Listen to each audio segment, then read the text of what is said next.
I got to do what? Because I can't. Oh yeah. Lights up a little.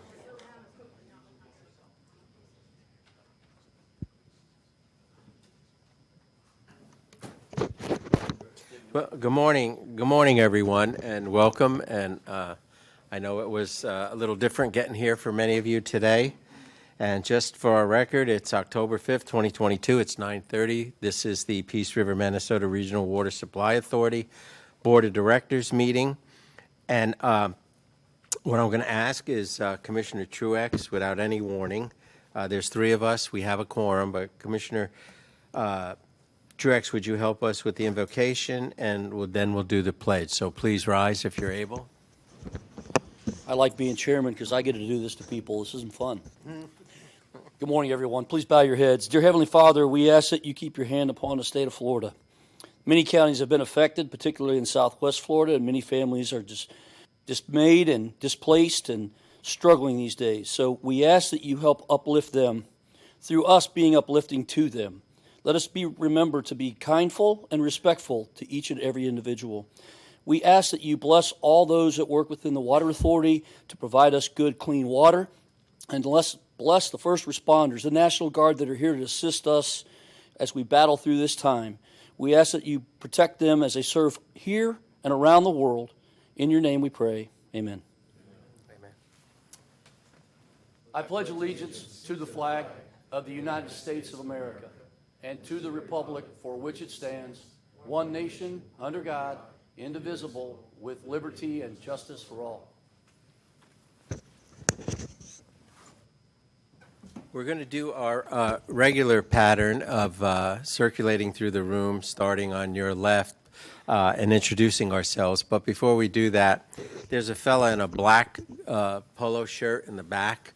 I don't know why he's sitting all the way back there, but he's long-serving Sarasota County Commissioner Mike Moran, one of my best friends in the world, and he has been my alternate. And starting next meeting, you're going to be graced with him sitting in this chair, not as chairman, but sitting up here with us. And welcome, Commissioner Moran. And it will be a decided change in manners and temperament from me. I'm going to give him that send-off. So with that, if we would start just with our introductions like we always do. Richard Anderson, Authority Staff. Dan Lee, Authority Staff. Terry Holcomb, Authority Staff. Jim Guida, Authority Staff. Tim Ritchie, PRMRWSA. Mike Knowles, Authority Staff. Chris Sherrick with Jacobs. Mike Cavallari with AECom. Yeah, I'm Justin Saturday with CDM Smith. Mike Condren, Robin Caldwell. Chris Kozler, our third group. Good morning, Katie Dooney with HDR Engineering. Katie Gilmore, Manatee County. Mark Jones, CHA. Natalie Storer with Bragg. Bob Cushing, Rural Engineers. Arlen Desai, Environmental Engineers. Brooke Bailey, Sarasota County. Matt Anderson, Woodruff and Sons. Ashley Neely, Kinley Moran Associates. Andy Westphal with Black Beach. Again, with Kenny Moore. Good morning, John Powell with Seattle. Pat Lehman, former staff, current grandpa. George Joyce, Black Beach. Bruno Kapuscinskis with Mike. Courtney D'Antoni, Kiewit. Morning, Cooper Smith, Teresa Nichols. Greg Ware, American. Colton McLean, American. Mike Moran, friend of Almano. Mike Pilot, Sarasota County. Joseph Jones, Sarasota County. Marisol Garcia, Authority. Angela Stain, Authority. And I think that does everyone. With that said, thank you all for coming. Everybody's got their own personal dilemmas. Ordinarily, before we get to public comments, I do have Tim Ritchie's card, but our County Administrator. I guess I'm designated to do the opening remarks for him. Sarasota County, as many of you are member counties, and the cities inside our 4 counties got hit pretty hard. Northport is pretty devastated at this point, and a lot of attention is focused there. We opened up our EOC, and we had 250 employees there with subsets of the jurisdictions inside in many cases, inside our EOC. And we went to about 290,000 people without power, customers. So about 80 to 90% of our resources are heading south to Northport and further south. Much of North Sarasota County was spared, but just about the bottom 1/3 was hit pretty hard. So as we did in our invocation, keep those folks in your prayers. And everybody's very stressful, and I've gotten some calls from longtime friends, and they're actually growling at me. And I understand this is very stressful. And please help each other. And we're going to do, the 4 jurisdictions represented up here are going to do everything that they can to help. With that, I have just one speaker card, Tim Ritchie. I don't have any other speaker cards, so this is going to be your chance. Well, no, I don't think we're going to let you speak, Mr. Lehman. We're tired of hearing you. But you come on up, sir. You're next. Go ahead, Tim. From there, Tim, I'm sorry. And just that mic, however you need it.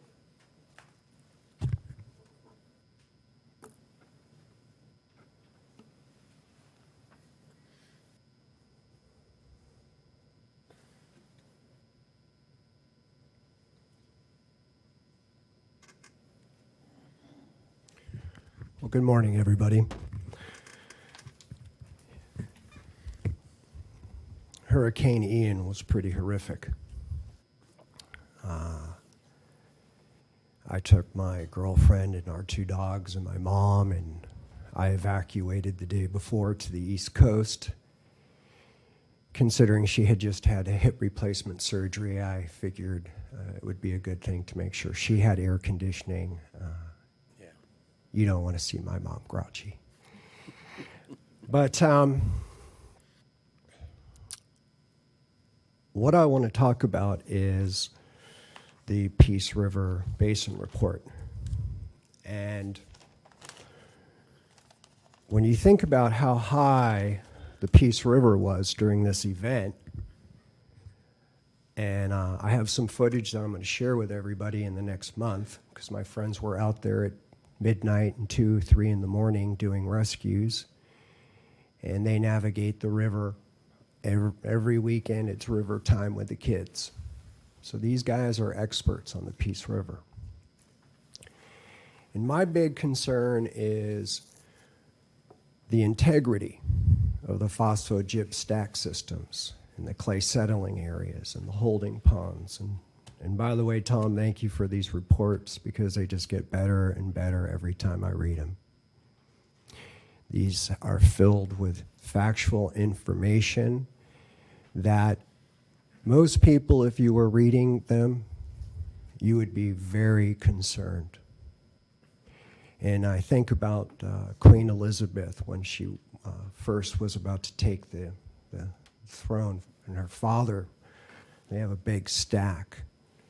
And sometimes he would tell her, take the stuff on the top and put it on the bottom. And sometimes he'd say, take the stuff on the very bottom and put it on the top. We all know the Peace River has suffered serious impairment, a loss of 5,000 acres of seagrass from 2018 to 2020. And Mosaic continues to discharge more and more, and they keep coming back for more modifications. And what I'd really like to know is, were we testing the water for metals and all that good stuff before Ian? Have we been testing for metals every day? I saw some pictures of eels coming out of the river. I haven't seen an eel in the Peace River in a long time, 5 or 6 of them, photographed by Captain Paul DeGata, searching for oxygen. I know we were having a rough time with our crabs.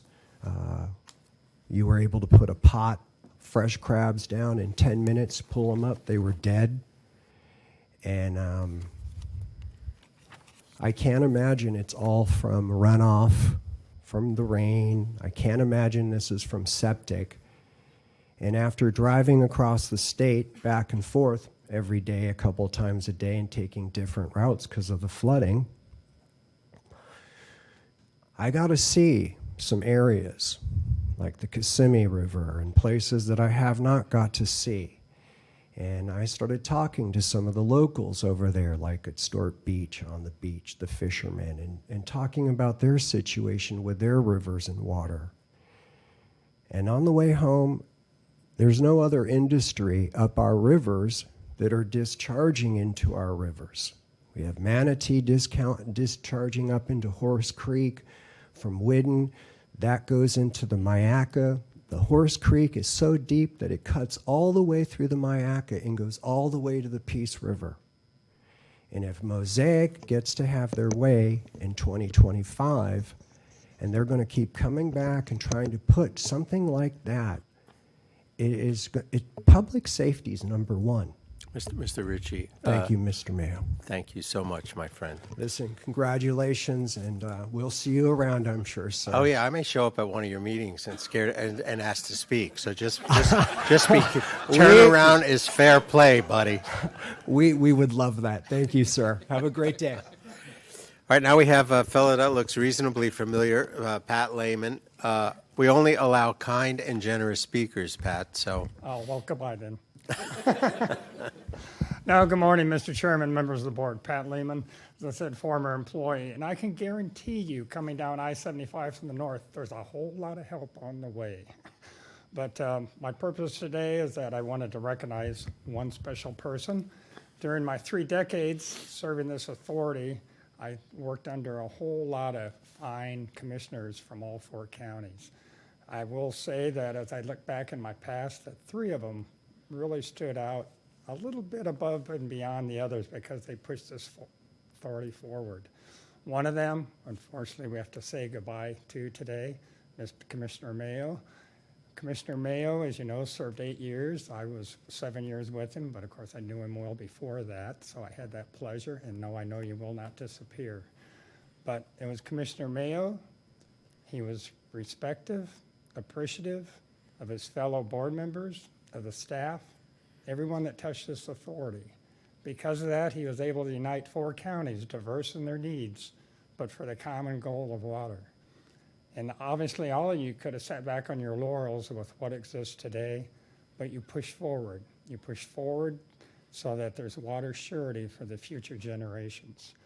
I know Commissioner Mayo once lamented, and I think you said it almost again today, that he always gets phone calls of people wanting something and just wish for the day that he could pick up the phone and say, how you doing, Al? So today, as a friend, farewell. How you doing, Al? Thank you. Thank you. Okay, I have no other speaker cards, so we're going to get into our regular agenda, and that was very nice, Pat. We'll start with consent agenda. It's items 1 through and including 6. So unless I have none pulled, so with that said, consent agenda items 1 through 6 inclusive. We'll take a motion.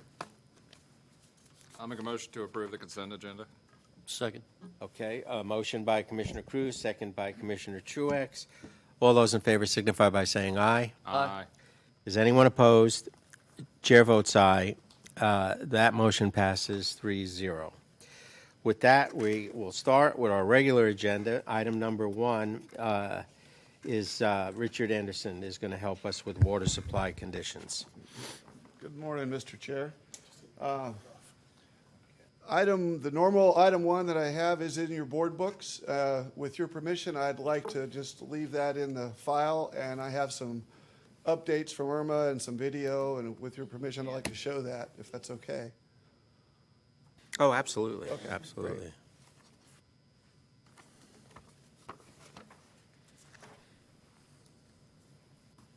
That's good, because I didn't practice my other one anyway, so.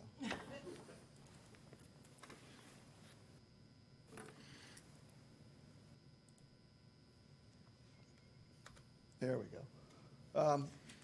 First and foremost, and this should have been my first bullet, but everybody at the plant, staff, family, friends are all safe. Nobody was injured, thank God. Their homes are in various disarray. 4 or 5 folks had some pretty serious damage to their houses, but for the most part, everybody was okay and their belongings were okay. So thankful for that, and hopefully that's the same for everybody out here in the audience and utilities consultants and everybody. The eye of the storm never came over the Peace River facility, which was probably a bad thing because the eye wall skirted us for about 6 hours. So we were pounded from about 3 p.m. to about 9 p.m. with the eye wall. Winds got up to about 130 miles an hour before we lost the rain gauge and the wind gauge. We had 16 inches of rain in the 24-hour period. However, we had very minimal damage. We had some damage to roofs. We lost an AC unit, and we had some leaks in the main building. But for the most part, we came out very well. The plant ran on generator power from before the storm until Monday, about 130 hours straight of generator time. And we never lost flow or pressure leaving the facility. So we were able to provide water. As you can see here, we sent water continuously out to Sarasota County, to Charlotte County, DeSoto, and to Punta Gorda. Northport was off the grid at the time. They had closed our valves, so they were relying on their own treatment plant. But I'll show you a little bit more on that. We are back fully operational as of yesterday. Everything's back online, so I don't want to say business as usual, but we're in very good shape at the plant, and everything's looking good. I just want to say it was a tremendous effort by everyone's part. Folks in the audience here, I don't want to name names because I'll miss somebody, but Manatee County folks, they had their own issues up there. They lost their East County well field, so their supply was limited, but they continued to feed water to Sarasota, which was a huge help to the region. Once they got the county well filled up, they were able to increase flows to Sarasota and allow us to catch up and fill our tanks and allow the county to fill their tanks as well. Sarasota County, they also lost the Carlton well field. That was offline, so they had no way to make water at the plant for a period of time. Again, we supplied them water from the regional system, up to 19 million gallons at one point. Once Manatee was able to recover, they also opened the valve to Inglewood. Inglewood got hit very hard. They had a fire in their RO plant. They lost their lime softening plant. So they were completely down for several hours as well until the county started feeding them water through the emergency interconnect. But Sarasota is fully operational again, back in service, other than some facilities running on generator power right now. Charlotte County, again, they got hit very hard. So major breaks. Water was a lot of water going on the ground. We don't know how much because we lost all the communications to them. They ended up having to isolate West County for about 24 hours, but they are fully back in service now and operational as well. Northport, they probably got hit the hardest. We lost communications with them. We had no idea what was going on. Every time you called, the phone just went dead, and I'm sure they were really just in a world of hurt over there. But once we did get communications, we were able to open the regional interconnects, get them some water, and they were able to get back online. And they are up and running right now with at least half their facility. I'm not sure if the full plant's running, but as you can see, they were hit with 23 inches of rain in 24-hour period there. So they really got hit hard. DeSoto County, we provided them water continuously through the booster station. They actually had to start supplying water to the city of Arcadia. Arcadia went down. They opened the interconnect there, and we're sending water to Arcadia for a couple of days. I believe everything was put back to normal operation on Monday, so everything seems to be okay there as well. And then Inglewood and Punta Gorda, as I mentioned, Inglewood took a really hard hit. They were offline. They're getting water still, I believe, from Sarasota County, and their plant's running at about half capacity. Punta Gorda's back online fully. Their plant never went offline, but they had so many line breaks that they couldn't maintain pressure in their system, so they ended up having to voluntarily shut down and just ride it out until they could get a handle on the leaks and get it repressurized. So all in all, it was, again, just a tremendous effort by everybody in the region of Sarasota County, Manatee County. Everybody answered their phones, everybody helped and chipped in where they could. And I think that helped minimize a lot of the boil water notices that are going on out there. Just real quick, just want to show you, here's the peak flow in the river. This is the 3 gauges that we read. 79,000 CFS, which converts to 51 billion gallon flow rate. Mr. Coates and I figured up yesterday, that's about double at least the previous record of flow in the river. So tremendous amount of flow coming down the river. Even right now, it's still overflowing the banks. Here's the levels. As you can see, this is a 21-day look at the USGS level gauges. You can see we were already in flood stage before the storm hit, right in here. So really nowhere for the water to go. It just hit, not that there was ever a good time, but it just hit at the absolute wrong time for the river levels to handle that kind of flow. So water had nowhere to go. And lastly, just a couple quick videos. This is the roof of the Reservoir 1 pump station. These were all taken right before we lost the cameras, around between 3 and 5 o'clock p.m. the day of the storm. So you can see we'd already lost some panels here. If you look carefully, you can see this roof trying to lift off. Just absolutely crazy. And this is not the North Sea. This is Reservoir 2. Wow. We figure about 6-foot swells in there. This is again right around. I think this is at 5 p.m., 5:30. So right in the heart of the winds coming through.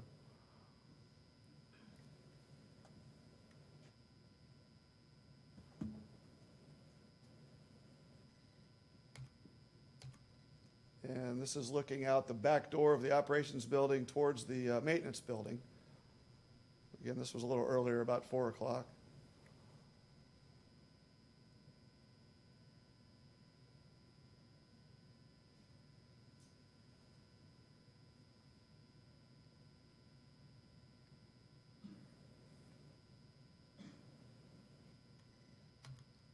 And lastly, this is up top on the treatment units. Jeez.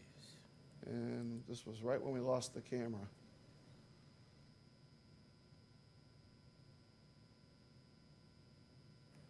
It does try to come back here.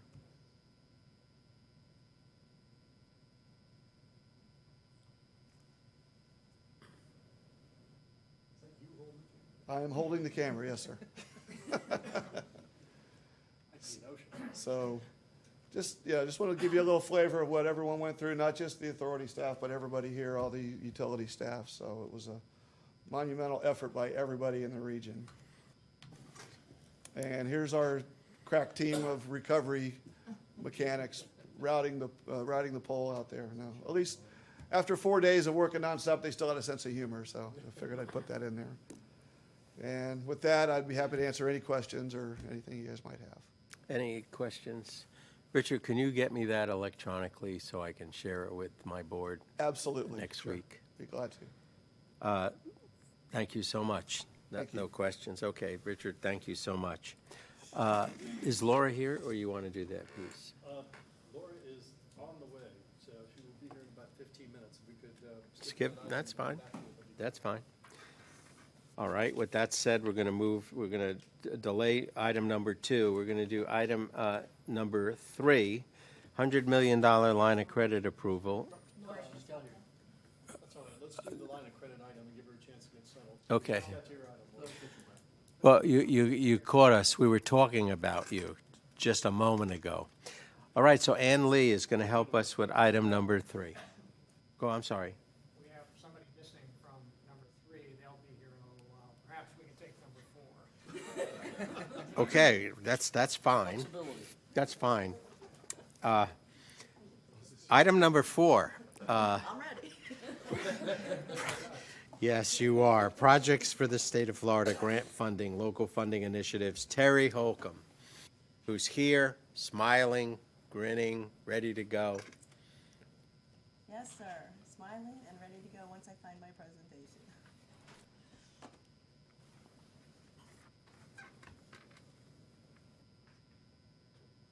And folks, this one will take a motion. We'll need a motion. Taking all my thunder. Oh, sorry. Oh, Mr. Chairman, members of the board, Terry Holcomb with Authority staff. Yes, regular agenda item 4, projects for State of Florida grant funding, local funding initiatives. This is a action item. And at the conclusion of the presentation, there will be a motion for consideration by the board to approve the pursuit of grant funding from the state legislature for 3 regional projects.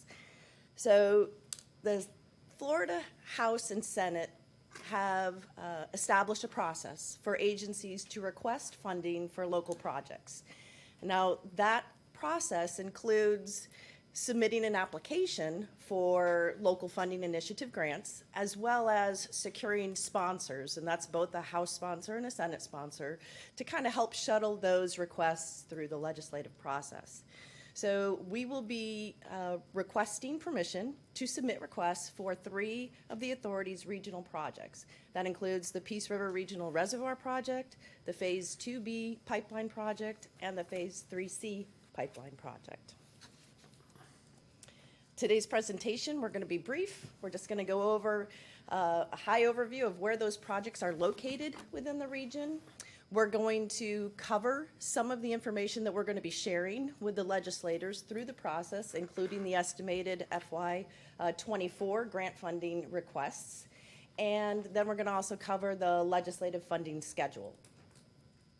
So for the project locations, I think we're all familiar, but we'll just go over them briefly. The Peace River Reservoir number 3 project is located in southwest DeSoto County. It is on the R.V. Griffin Reserve, as well as portions of the existing facility site. The Phase 2B project, is my mouse not working? I'd like to point to them. The Phase 2B project, you can see there, runs right along the border of Sarasota and Charlotte counties along Hillsborough Boulevard. It begins at the terminus of the existing regional system on the western side of the counties there, travels west along Hillsborough, turns south, goes across the Myakka River, and terminates at the county's Gulf Coast facilities. And then the Phase 3C project is in Sarasota County. It begins at the terminus of the existing 3B regional interconnect. It's about 9 miles of large diameter pipeline, travels due north, and terminates at the intersection of Lorraine Road and Fruitville Road in northern Sarasota County. And at that terminus, there's also additional facilities planned. That includes a 10 MGD pump station, as well as a finished water storage tank. So as we move through the funding process, we'll meet with our local legislators and provide some general project information to them, including our estimated grant funding requests. And we've also developed some one-page brochures as leave-behinds for the legislators, so they'll have information that they can look to, just has some key project information on it. We'll review some of that information, and then we'll also cover some of the legislative fundings. So those brochures, this is just an excerpt of some information out of the Peace River Regional Reservoir number 3 brochure. You can see some of the key information here includes the project budget. Project budget is $550 million. This is consistent with what we'll hear later this morning under agenda item number 8 with the consultant's presentation on the project update. And you'll see that we're requesting $25 million as an appropriation request from the legislature for that project. We have a timeline, a schedule shown. You'll see that we started in 2020 with the feasibility and siting study, going through design, permitting, final design and construction, and ultimately operation and filling to be complete by 2029. We have a nice graphic just kind of showing where that project's located within the region, identifying the RV Griffin Reserve as a primary site. And then we include some project features as well as benefits to the region. Moving on to the brochure for the Phase 2B project, again, some of the key information that the legislators will have in front of them is the estimated total project cost, $75 million. That is consistent with the interlocal agreement that's been established. You can see that the state appropriation request is $5 million for this project. And again, we have a regional map highlighting in orange where the project's located within the region, as well as the project schedule. Project begins in October of this year, going through construction with a project completion date in March of 2026. Again, very similar information for the Phase 3C pipeline project. Estimated total cost at $69.6 million. That is, again, consistent with the existing interlocal agreement. State appropriation request of $5 million. A nice regional map showing the location of the project, highlighted in orange, and then again the project schedule beginning in October of this year, going through construction with a project completion in March of 2025. So real quick, just going over the legislative and funding schedule. So in advance of the legislative session, our local county delegation meetings will begin after the general elections on November 8th. And as in past years, our executive director, Mr. Coates, will attend each of the delegation meetings held in your respective counties, and he'll inform the delegates on the authority's legislative priorities as well as our local funding requests. And then prior to, or hopefully early in session, we will have scheduled meetings with our local legislative representatives to secure those sponsorships, both the House and the Senate members, for our projects. And we're optimistic that each project will have a sponsor to help shuttle it through the legislative process.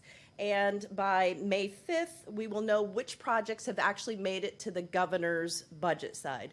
Now, the governor has the authority to line item veto those projects once he gets that budget. So it really won't be until June 30th that we actually find out that those projects have cleared the governor's budget and they're authorized for funding. Laurel Donaldson, Mr. Manson, they've always done a fantastic job of keeping us informed of the status of all of our projects as they kind of make their way through committee meetings and ultimately onto the state budget. So we're hoping for some good information as that process moves forward. So we have 3 projects that we would like to submit to the state legislature for funding requests. That includes the Peace River Regional Reservoir Number 3 project for $25 million. The Phase 2B pipeline project for $5 million, and the Phase 3 pipeline project for $5 million. And you'll see that there's a motion there in front of you, and I'll be happy to answer any questions you might have. Okay, let's start with questions for Terry. I don't see any, so with that, we'll take a motion, and we're on item number 4. Mr. Chairman, Yes, sir. as a representative of Charlotte County, I happily make the motion to approve grant funding from the state legislature in 2023 for the regional projects. Second. Okay, a motion by Commissioner Truex, a second by Commissioner Cruz. Any remarks, discussion? Hearing none, we'll call the question. All those in favor signify by saying aye. Aye. Is anyone opposed?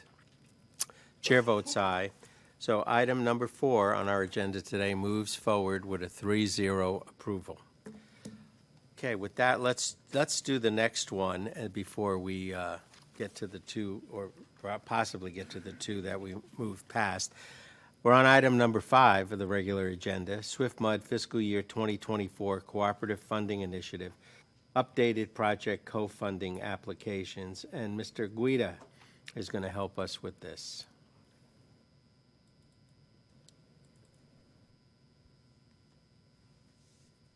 Thank you, Mr. Chairman. I am Jim Guida. I'm your Director of Water Resources and Planning. I'll be presenting to you today the district's, or the cooperative funding we're going to submit to SwiftMud in addition to the legislation that we've been pursuing. So we're looking at trying to update the cooperative funding dollars that we had talked about in August with some new information and new cost amounts.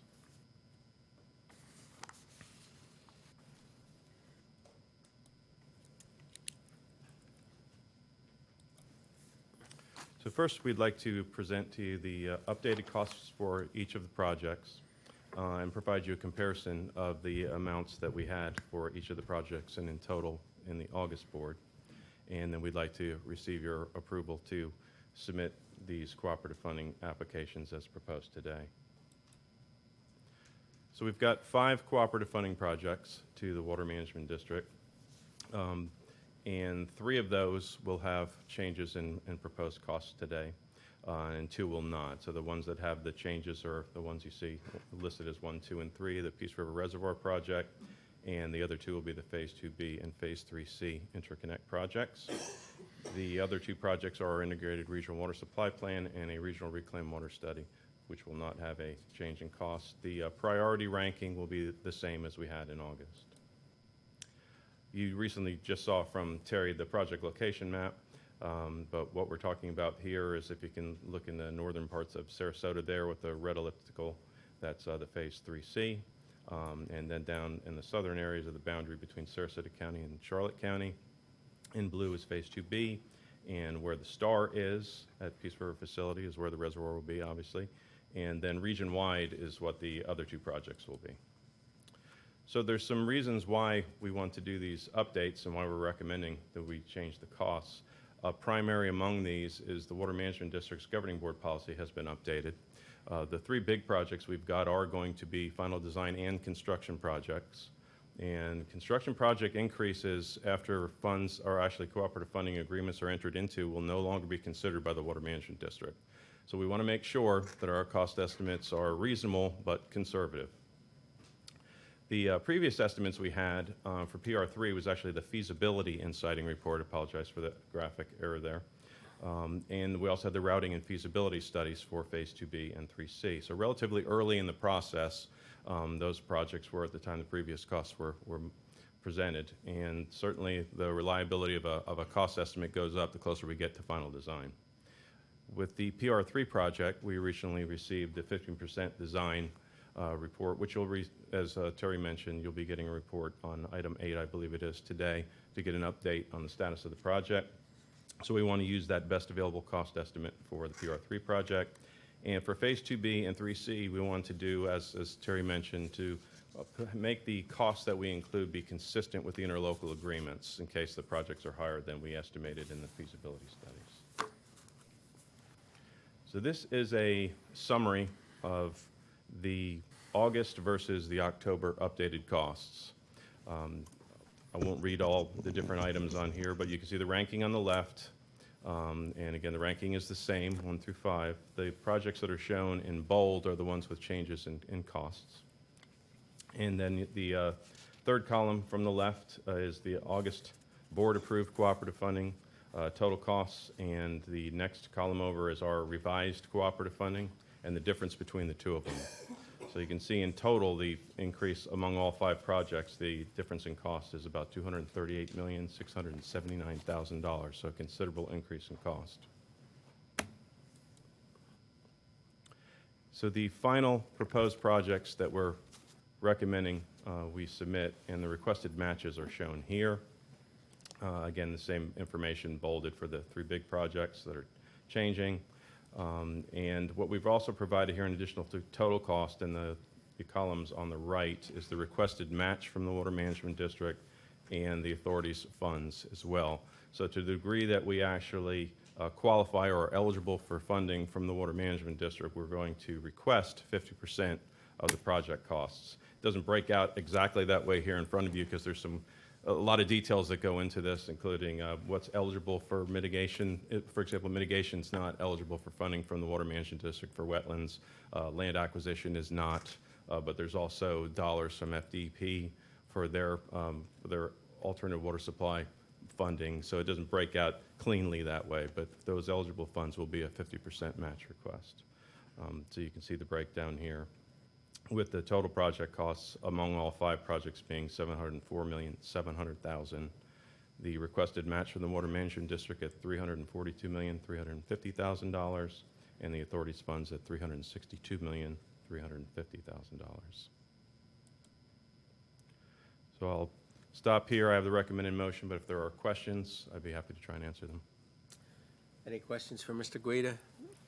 Seeing none, we'll take a motion, and we're on item number 5.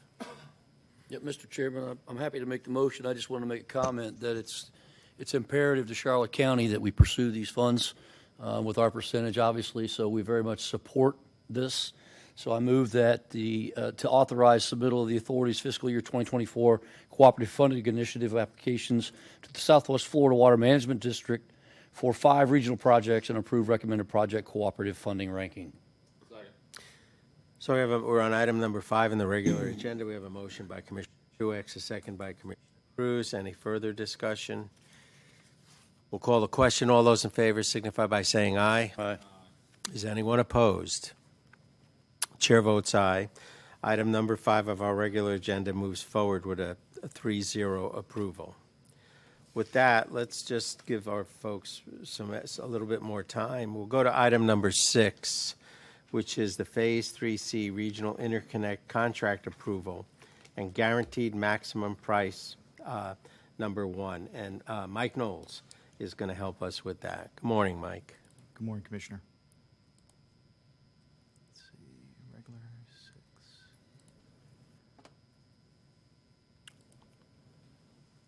All right. Good morning. Mike Knowles with Authority staff. I'll be presenting several regular agenda items. I would like to say thank you for coming this morning and making sure this board meeting happens. I know there's a lot of work in your home counties and probably a lot of work in your homes, but it means a lot to these projects to keep them on schedule. So thank you for making sure this board meeting happened. I'll be going over the background for the Phase 3C project. This will be for the Phase 1 portion of the contract for the Progressive Design Build. Then I'll talk about the deliverables under the Phase 1 of the contract, then the next steps and schedule for the project before moving to the motion to approve the Phase 1 contract. So this pipeline's been mentioned today. It's been in front of the board previously. Some of the more recent action items: in April, the board approved the interlocal agreement with Sarasota County to fund the project, as well as the preferred pipeline route from the feasibility and routing report. In June, the authority indicated that we'd be pursuing Progressive Design Build due to the tight timeline of the project. And then at our last board meeting, the board approved the negotiations with Garney Construction Companies. And the contract that we're bringing today is the result of that negotiation. So what's in the Phase 1 contract? There's a lot of small deliverables, but the major items are basis of design report, which includes material selection, items like that. And ultimately, it's gearing towards a 60% design set of plans. The contractor would then use that plan to develop a guaranteed maximum price for construction, and that would be presented to the board in February of '23. So I think you can imagine going 8 or 9 miles through a county or city, you're going to need to coordinate with a lot of active projects, other utilities, regulatory agencies, and this project is no different. So I just listed a few of the entities that Garney and their subs are going to need to coordinate with. One I'll just point out, Sarasota County Public Works. They are currently designing a Lorraine Road extension north of Bee Ridge up to Fruitville, and the team, Garney and Ardura, Wade Trim, have already met with Sarasota County's project manager, Peter Peduzzi, and they're trying to guarantee that we've got a shared right-of-way that both the roadway project and the pipeline can use. But all this coordination ultimately results in reduced impact to the public. Things don't get dug up twice. There's just less traffic. So overall, it's just reduced impact to the residents. Chris Cusler with Ardura is here today. If there's any questions on the scope of services or the compensation, he'll be happy to address those questions. All right, the next steps on the project. In the background, we discussed the board action items that got us here today. If the Phase 1 contract is approved, the next step for us would be in December to approach the board with an early procurement package. Some of our long lead items for the pump station, some of those items were estimated at 1.5 years for procuring. generators and switch gears. And in a 2-year project, it's critical that we get those items ordered early in order to meet the construction deadline of March 2025. Also, in December, we would bring the resolution of necessity. That would include any property that the pipeline would need, including temporary and permanent easements, as well as parcel takes. Then in February, as mentioned, we would come back with a presentation on the 60% design, the guaranteed maximum price, and the Phase 2 contract, ultimately aimed at completing the project for substantial completion in March of 2025. So before I go to the motion, are there any questions that the board has? Any questions at all for Mike? Okay. And there's the motion. Thank you very much, Mike. So we'll need a motion. Commissioner Truex, I see you pushing your button. Yes, Mr. Chairman, move to approve the Regional Integrated Loop Phase 3C pipeline contract and Phase 1 services in the amount of $3,545,450. Big numbers in my head. And authorize the executive director to make minor non-monetary modifications to the contract. Okay, we have a motion from Commissioner Truex, a second from Commissioner Cruz. We're on item number 6 of the regular agenda. If there's no discussion, all those in favor signify by saying aye. Aye. Is anyone opposed? I was just trying to work his increase into the I noticed. discussion. God bless you. As amended, so I'm going to say that, as amended. All those, with that said, chair votes aye, and that moves forward 3-0 with approval. Mr. Knowles, since you're up there, why don't you launch right into number 7, and then we will go back to 2 and 3 on the agenda. Great, I appreciate that. Okay, so regular agenda item number 7. This is the Phase 1 contract for the Phase 2B pipeline, mostly in Charlotte County. Similar to the Phase 3C presentation, we've got a background, discuss what the deliverables are for the Phase 1 contract, and then the next steps and schedule before getting to the motion on the project. It's followed, Phase 2B has followed a similar track to Phase 3C in that the board approved the interlocal agreement with Charlotte County to fund the project back in April, as well as the preferred route. Then in June, the authority indicated we'd use progressive design build for the project, again, because of a tight timeline. And at the last board meeting, the board approved our recommendation to begin negotiating with Woodruff and Sons. So that contract is what we're bringing as the motion today. So again, same with 3C. Phase 2B, the major deliverables will include a basis of design report, 60% plans, and a guaranteed maximum price for construction. However, the timeline's slightly different.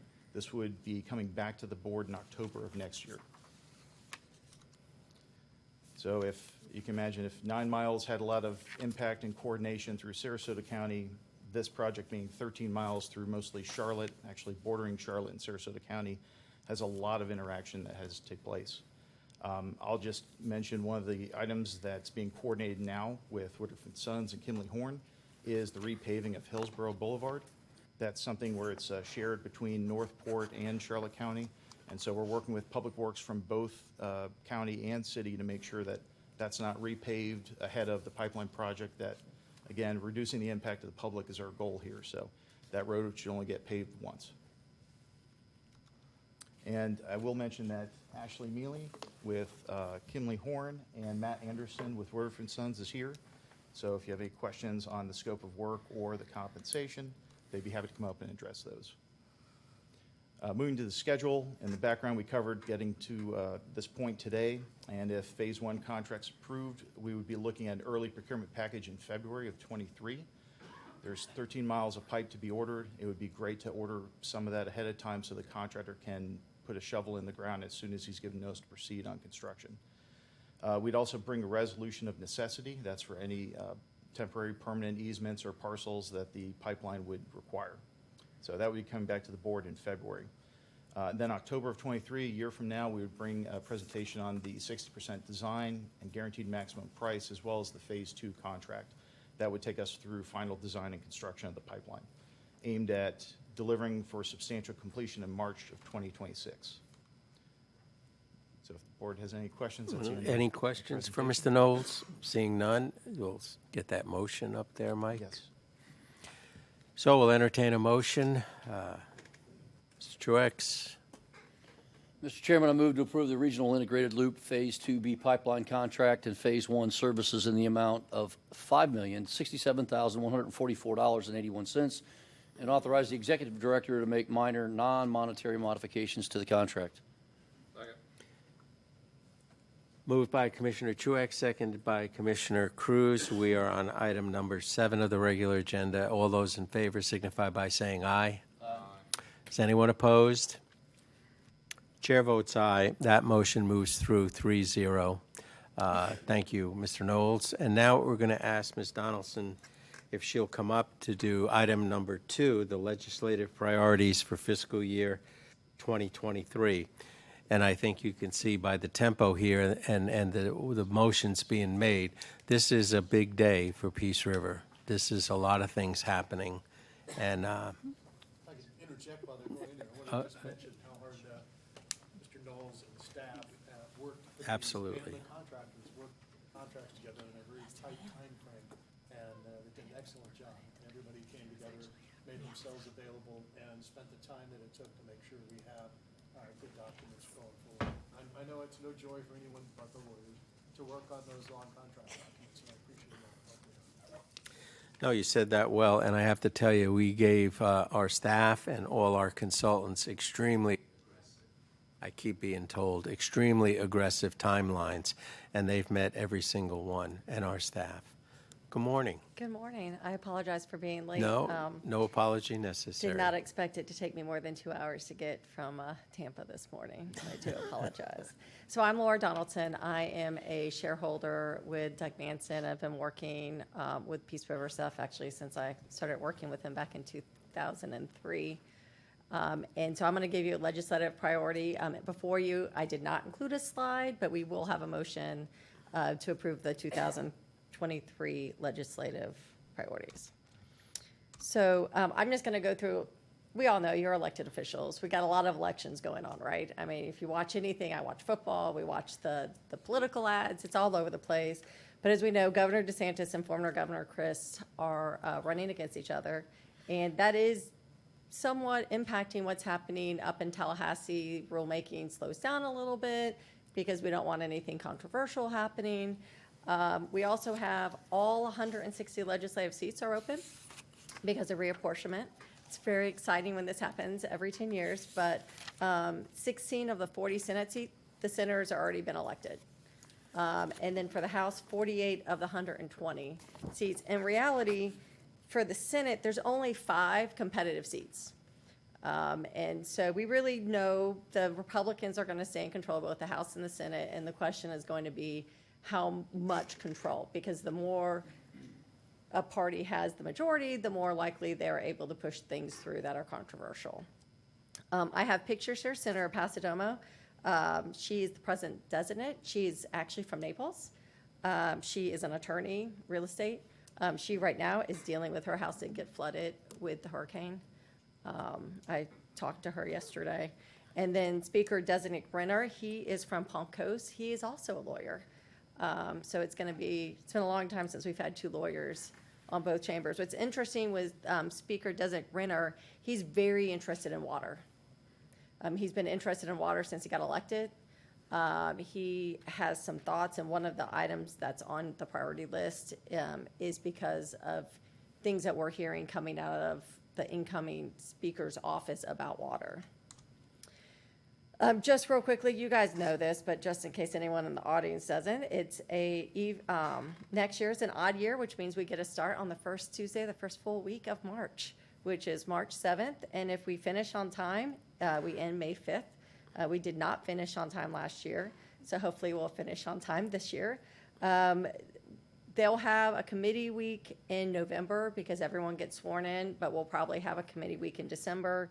And then starting January, there should be 2 committee weeks. February, there's generally 3 committee weeks. The middle committee week is the budget week where they talk about a lot of projects. So that schedule has not been released yet, but if any of you are going to the AIF Water Forum in Orlando, it's the first week of December, so most likely that will not be a committee week because they get a lot of legislators down there. The governor's budget, even with the hurricane and everything going on in the election, the governor is still coming up with a budget. And this month, actually last week, all agencies submitted long-range plans those are public to the governor's office. And then October 14th, the agencies have to submit their budget to the governor's office. So we'll start getting that information to see what is included and what is going to be the priority of Governor DeSantis if he gets reelected in the upcoming year. I'm not going to read all of this. This is more just, there's a lot going on related to the governor and in his budget and deadlines. For example, in February, he will have to submit his budget to the legislature. And the legislature can ignore it, and they often do, but it's just a process. Terry kind of went over this a little bit in her presentation. We have an annual budget. It's the only bill that has to pass at all by the legislature. So it's a big deal when they go over. Each Senate and House commit their own budgets, and then the governor has line item veto. Okay, so now I want to get on to the priorities list. So in front of you, you should have maybe the little chart. So I tried to break it up on what we were doing.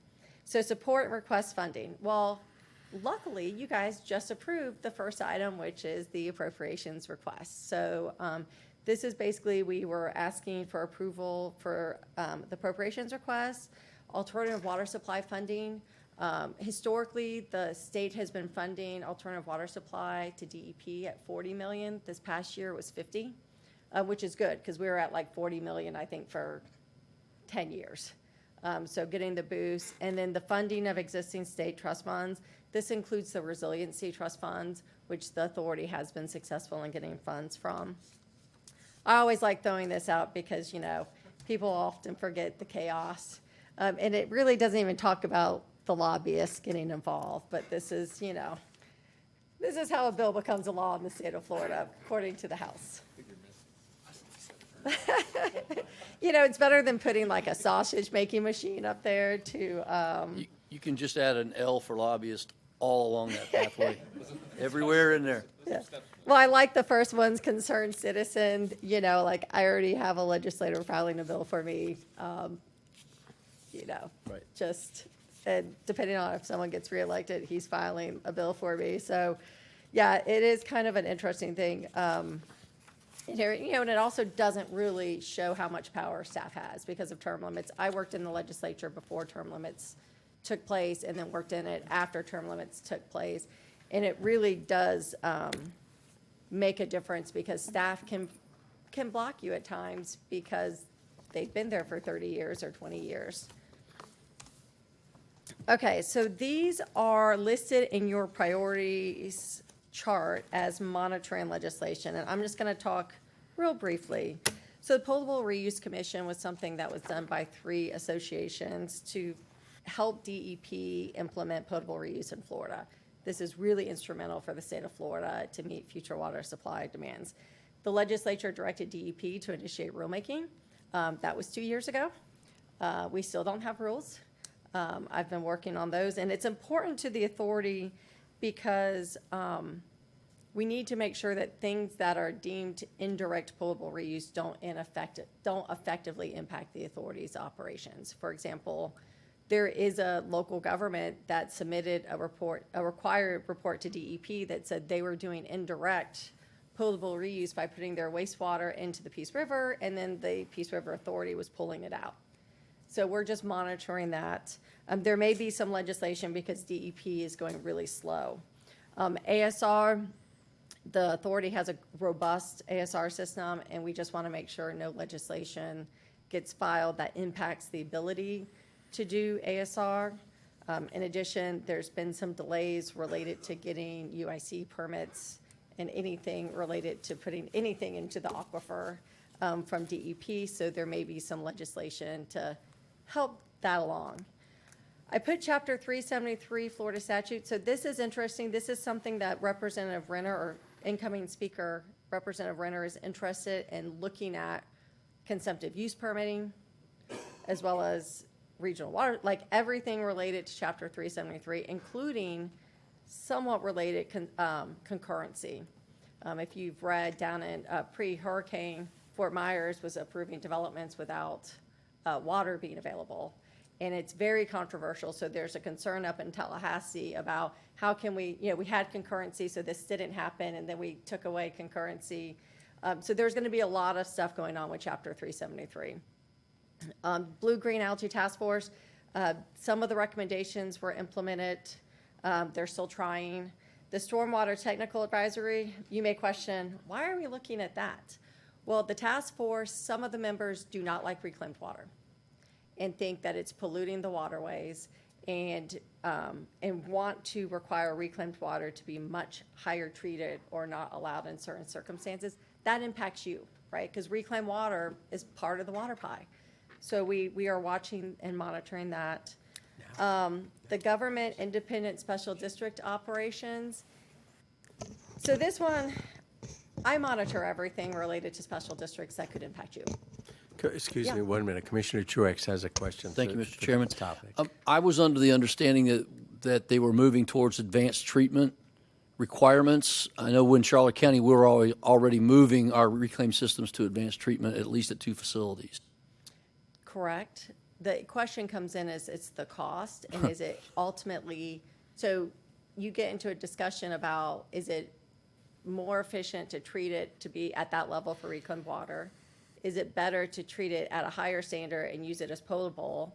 Or is it just better to put it in a deep injection well, which provides no benefit to anyone? Right.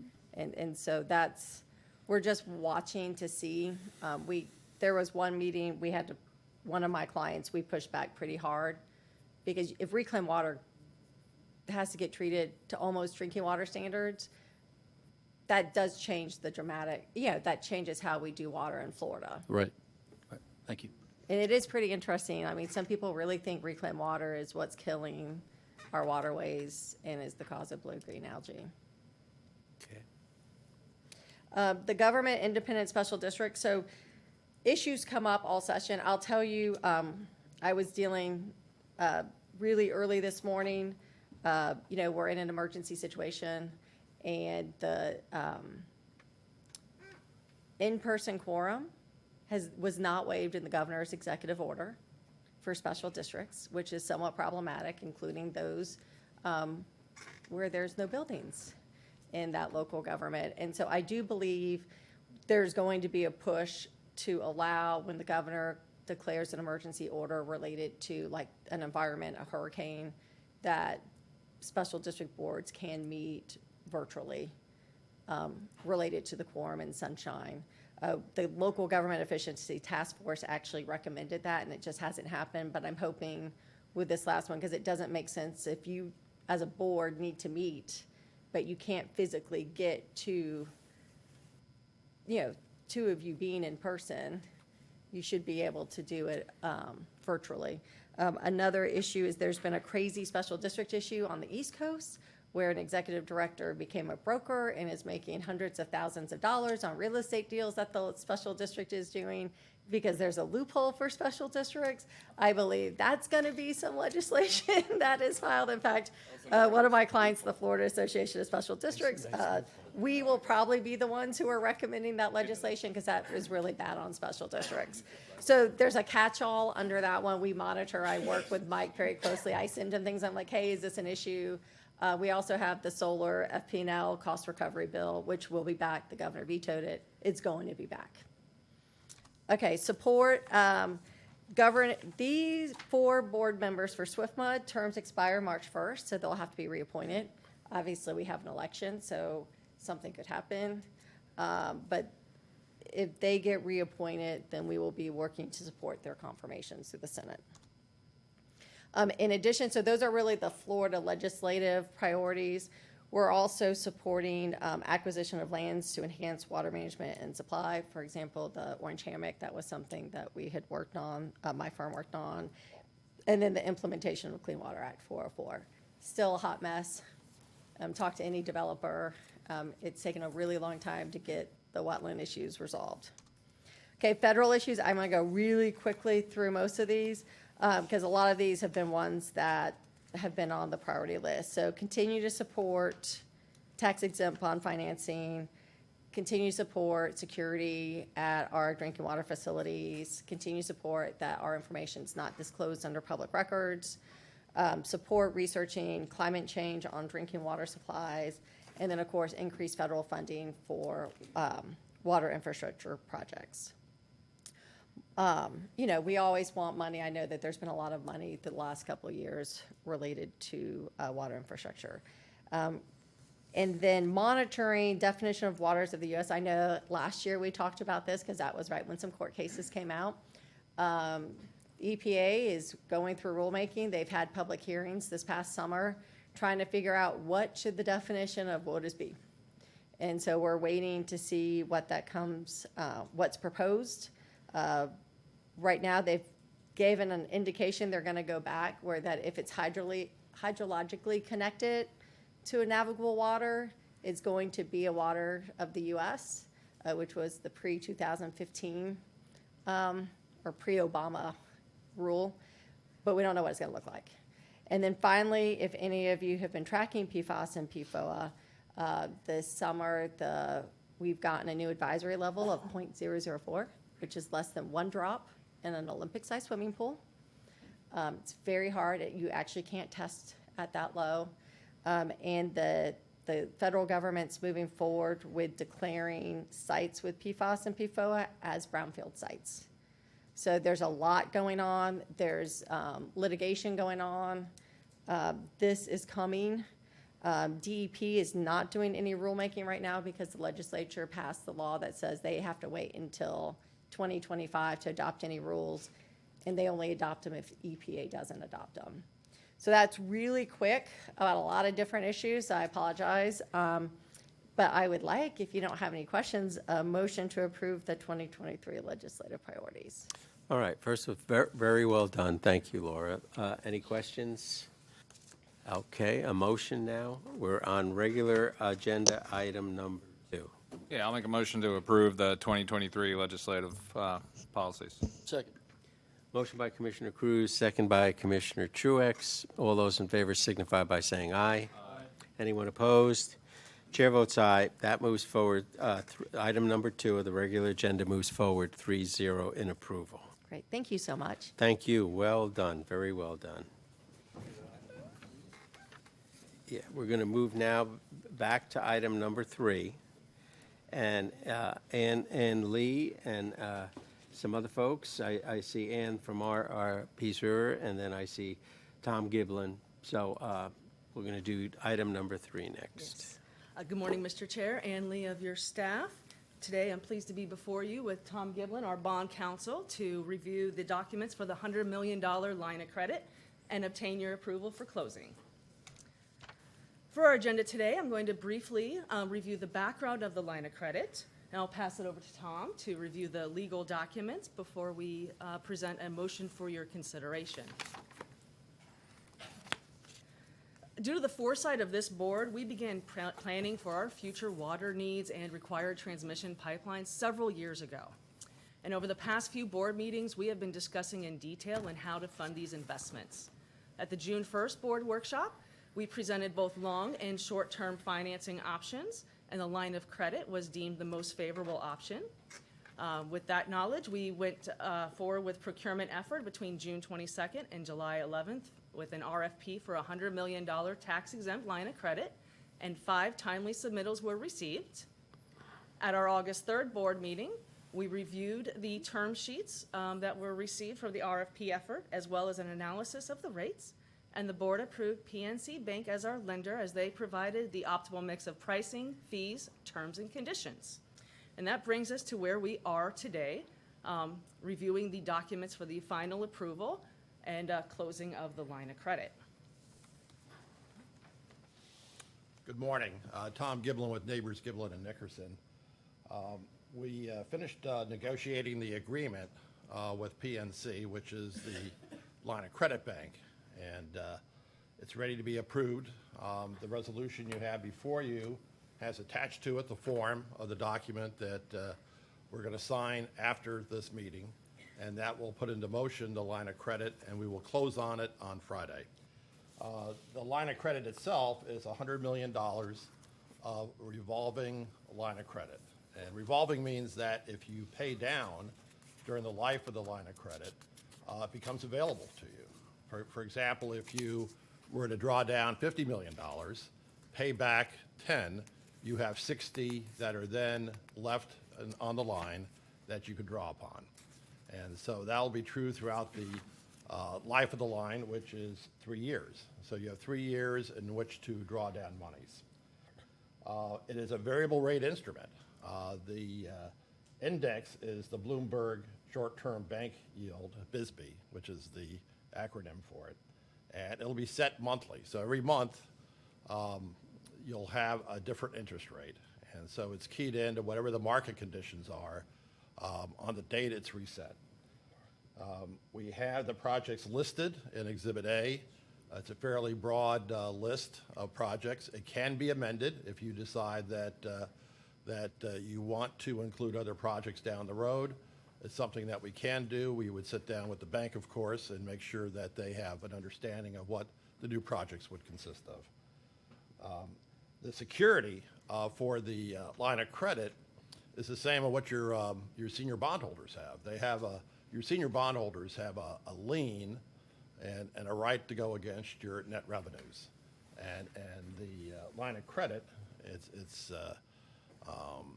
a note that reflects the terms of the line, and that is going to be on parity with all your senior bondholders. As I mentioned earlier, we will be signing documents right after the meeting, and then on Friday, we should be ready to close, and at that point, you'll have the line available to draw down. Perfect.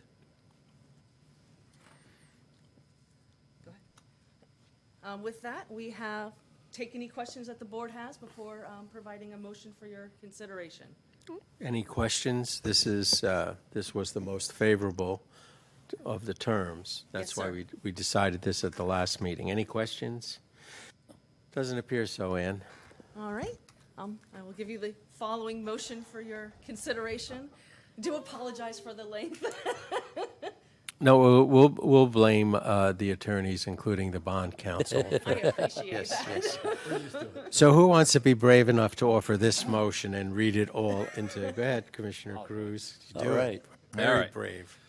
I would like to make a motion to approve Resolution 2022-09, a resolution of the Board of Directors of the Peace River, Manasota Regional Water Supply Authority with respect to issuance of a tax-exempt 2022 revolving credit bond in an aggregate principal amount not to exceed $100 million from time to time to finance certain capital improvement projects, approving the form and authorizing the execution and delivery of a revolving credit agreement with respect to such bond, making certain covenants and agreements in connection therewith, providing certain other details with respect thereto, providing for severability, and providing an effective date for the resolution. I have a motion. You could tell an attorney wrote that. That's right. Yes, you do. Yes, you can. We have a very well done motion by Cruz, seconded by Commissioner Truex. I dare you, any questions, any discussion, anything at all? I've done bonds with Mr. Giblin before, and he's very thorough, so I have no further questions.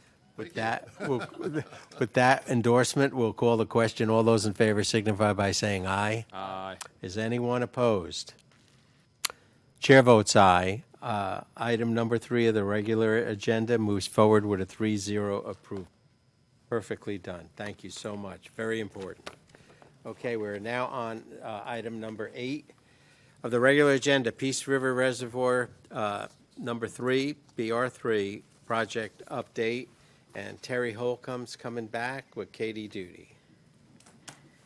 Thank you, Mr. Chairman, members of the board. If this is for informational purposes only, there's no action required of the board, so no long motion at the end to read. If you'll remember, back in February, the board approved work order number 2 for HDR to continue with the preliminary design, permitting, and third-party review phase of the Peace River Regional Reservoir number 3 project. We have with us Ms. Katie Duty this morning. She is the project manager with HDR, and she will be providing the first update to the board on the project.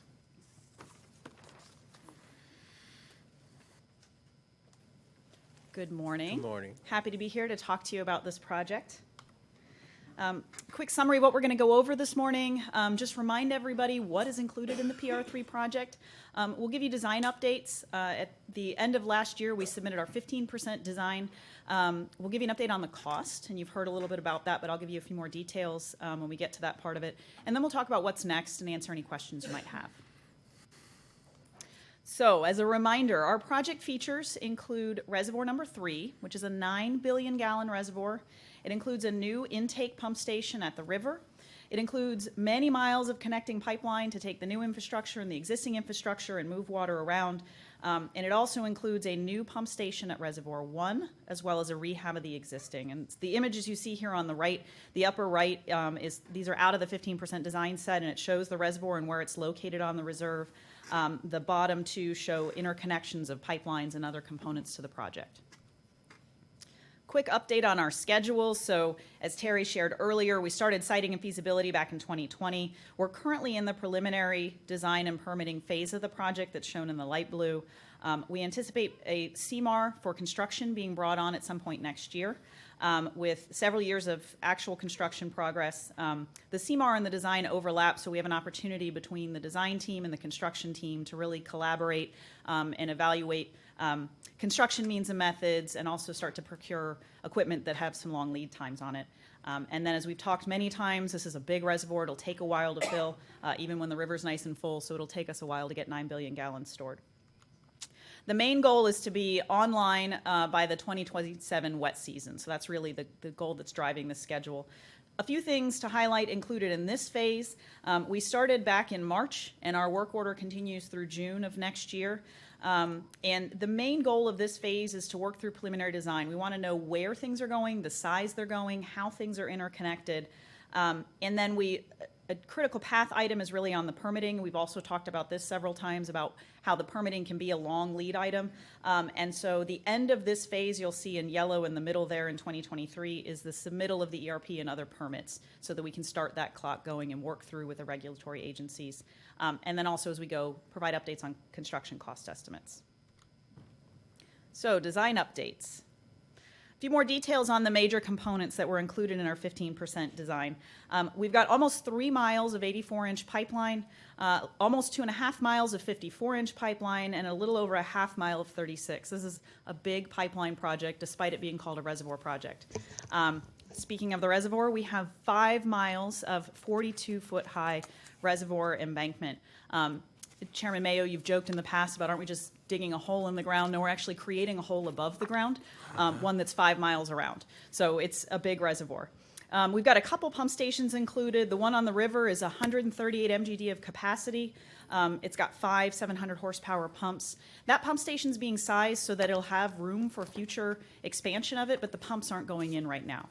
The reservoir pump station is a little bit smaller. It's 57 MGD, and it's going to have 5 200 horsepower pumps. And then there's a whole lot of other ancillary project components that really help connect all this together. But those are the major components in this 15% design. I'm going to walk you through just a little bit of the highlights of each of those components. Related to the conveyance, so I talked to you about a lot of really big pipeline.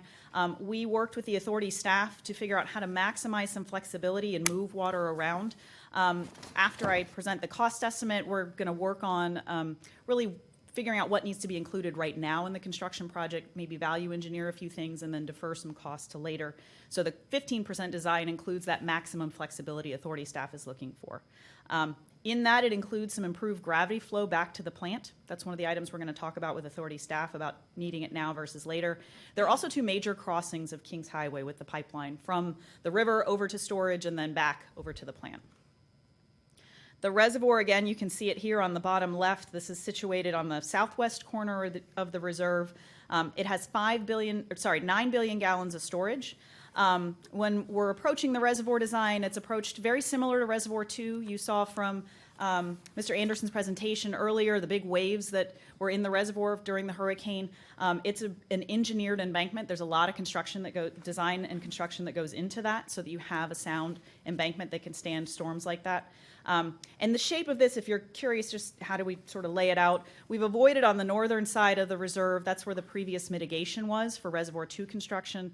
And then there's a little wedge on the southwest corner that we've avoided. There's some high-quality forested wetlands over there, so we've worked to sort of shoehorn 9 billion gallons in between some of the other existing infrastructure and environmental impacts. The river pump station, the picture on the upper right is the existing river pump station. You can see it in the red box in the drawing that's shown on the bottom right. We're going to locate it adjacent to the new one will go adjacent and just south of the existing. So as I mentioned before, there's 5 pumps. We're going to look at 138 MGD. There's going to be space for the future 258 MGD, anticipating at one point the existing pump station will need to come down and be replaced as new pumping capacity is needed, and that old one needs to be retired. And of note, sort of fitting things into the site, adjacent to the river and all along the river is a state trust that has a pretty strict conservation easement for the cypress trees along that area, and so we've had to fit the pump station in between the existing and that conservation easement. The reservoir pump station is a little bit smaller, but it's a new pump station. You can see here in the middle of the screen, and there's an upper kind of a key legend that'll help you orient where you are even on the site. But it's a separate standalone pump station, and it's for a couple different purposes as opposed to just focusing on rehabbing the existing, which is shown on the left side of the screen. It allows to pull water from either side of Reservoir 1, which is important for water quality when the authority staff look at operations. Equally important, or maybe even more important, it allows for maintenance of operations during construction. We can't take this pump station down because this is the way water gets from the reservoirs back to the water treatment plant. And then it includes rehabbing the existing pump station. There's some condition updates that need to be taken care of, but it'll allow for the authority staff to be able to use that existing pump station in the future for other projects. So other work ongoing that's been running in parallel with design. We've had a lot of crews out on site, not when it's quite so wet recently, a little bit earlier in the year doing field activities. Our team has delineated over 30 perimeter miles of wetlands on site. That delineation is complete, and the next step is to verify with the agencies that we all agree these are wetlands and this is the amount that has to be mitigated. We've installed monitoring wells. We've done over 100 explorations on the site, either borings or augers or wells being installed, and currently all that data collected is in the lab being analyzed. The important part of doing all this work is because a lot of the construction materials are going to come from the site. We're building the embankment out of the soils from the site. It's really important to understand suitability and also create a set of construction documents that make sense and will work for the long-term duration of the project. And so that's why we're spending a lot of time really understanding the site. We've finished collecting topo on most of the reserve. We've got a little bit more topography survey that we need to collect. The bathymetry, so at the 2 locations where the pump stations, that data has been collected. And the last component of the field work for this year, we'll be doing a geophysical investigation.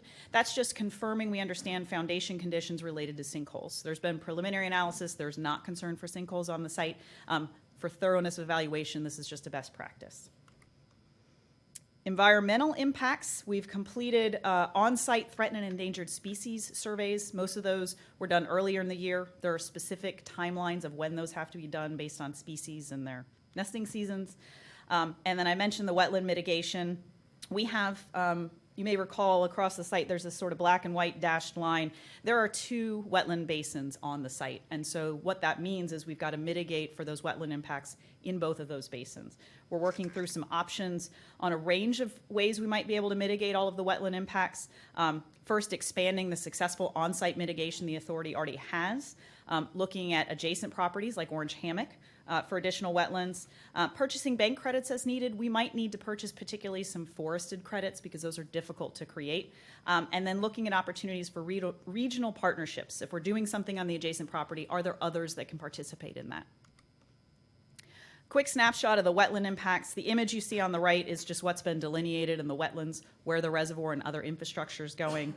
The table on the left is just a capture of what we did accounted for at feasibility and where we are right now as we refine our understanding of the wetlands and our design. So, cost estimate.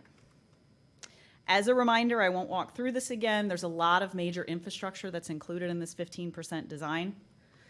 And here's a summary broken down by major components. The blue on the left side of each of these graphs is what was included in the 15%, or sorry, the feasibility estimate. The green is our 15% design estimate. So mitigation currently is estimated about $26 million. That's assuming we have to go out and purchase bank credits for all of it. That's a conservative assumption. We think we can do it a little bit more cost effectively, but because we don't have a permitted solution yet, we're holding a more conservative number in the budget. Pump stations, that includes both pump stations and the rehab of the existing pump station, pipelines number, and then the reservoir number.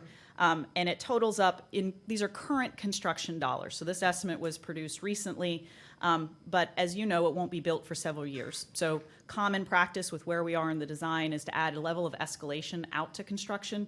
We all are seeing what happens to construction prices these days. And so right now we're recommending that the updated budget be about $550 million for construction.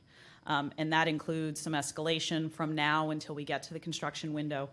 One of the things we're going to spend the next couple months with authority staff is really working through, this was the most flexible option from a conveyance standpoint. Is all of that needed now? Are there opportunities to value engineer some components out? Is there an opportunity to perhaps defer some of it as well? For instance, I talked to you about the pump station being sized at the river for today's needs. The pipeline that connects that pump station to the reservoir is going to be sized for the full capacity, thinking you only want to go in once to put in a big pipeline. Maybe it makes more sense from an economic standpoint, put in the size pipeline that's a little bit smaller now, knowing in the future a parallel pipeline will have to go in, but you can defer and do that at a future time. So we're looking at some options of what we can either save or take out for now in order to balance the authority's flexibility needs while also recognizing how much these projects cost and figuring out how to pay for them. So, real quick on next steps. I talked to you about completing all the field work, the site characterization work, conducting those value engineering and best value reviews. We're going to submit a conceptual permit application in November. It's really to work on getting a path forward on our mitigation strategy. Then we'll move into next year. Our 30% design and updated cost estimate is in late January. And as I mentioned previously, we're going to look to submit our full applications in June of next year. So for you, you will get an update at the April meeting on how the project's going. It'll include the design and cost estimates from preliminary design. And then we anticipate you'll have a work order for final design at your August meeting. Another element that you'll have related to the project, we're anticipating looking to have a CMAR contract for board approval in October of next year. And with that, I'm happy to take any questions. Any questions? Okay. Now, this was for information only. Correct. And I have a comment also, so go right ahead, Commissioner. Just a quick question. What is the full contingency percentage at this point? I think it's about 23%. 23? Right around 23. That's kind of consistent with what we've seen in other projects right now, too. That escalation, it's been about 23 to 25%. So Okay. So we might want to buffer ourselves in our heads for 25. I'm just saying. Thank you. I don't want to see it. Just Yeah. No, that's a fair point. Well, before you leave us, I just want to put into the record that we've been through this for quite a couple of years now, starting with Mr. Lehman, who's still sitting out there watching over us. And if we needed a testimony to what our staff and the administration and our staff and all our consultants and all the sub-consultants, this is the one. We said, don't bring us a smaller reservoir, max it out. There was one guy that apparently was pretty strong about that, indicating that his desire was a 9 billion gallon reservoir. And also the outside date was 2030. And the same fella who doesn't have all the answers asked, well, we can get it done. I'm looking at the timelines, and he was reminded it could take as long as 2.5 years to fill the reservoir. But I have to tell you, the 9 billion gallon reservoir, which starts getting filled in the rainy season in 2027, is a real testament to how great our staff and all the consultants, whether they're sitting out here today or they're back in their offices listening. This is a very big deal. And I think we all, the commission, the Authority Commission does want to thank you for that.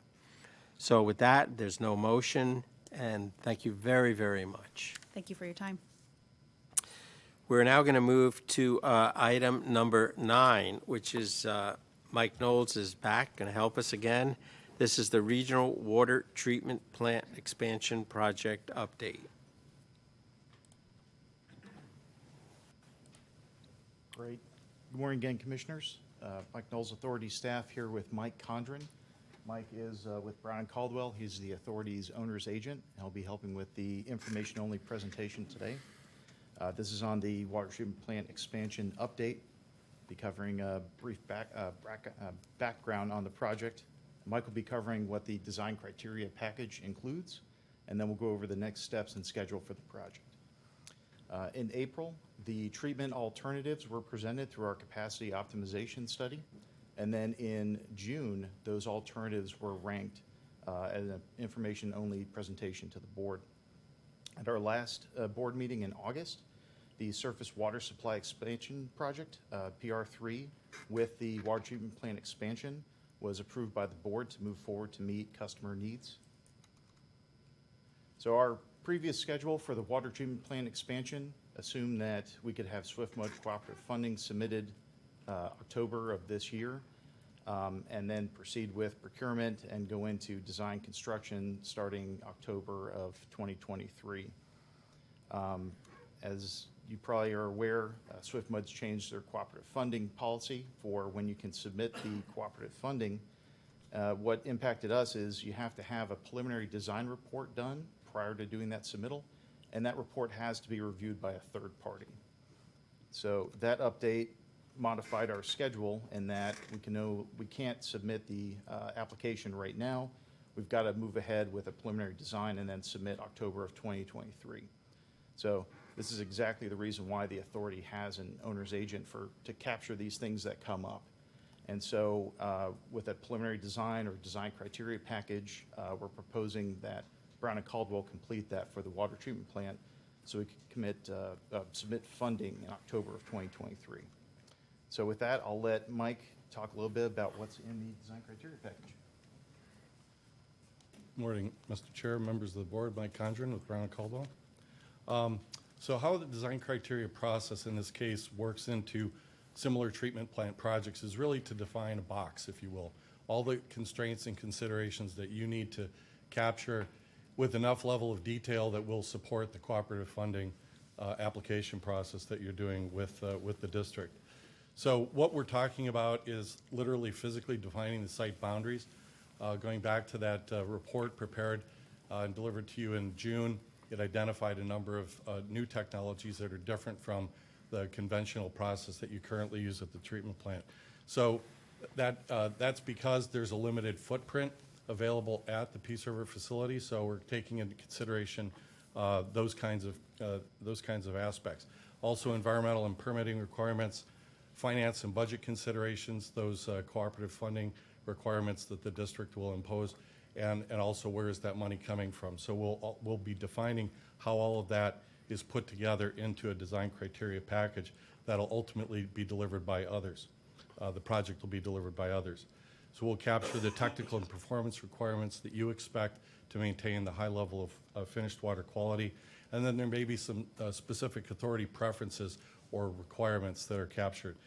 A couple of important things related to this project specifically are going to be getting some pilot testing done because the technologies are going to be different than what you currently use.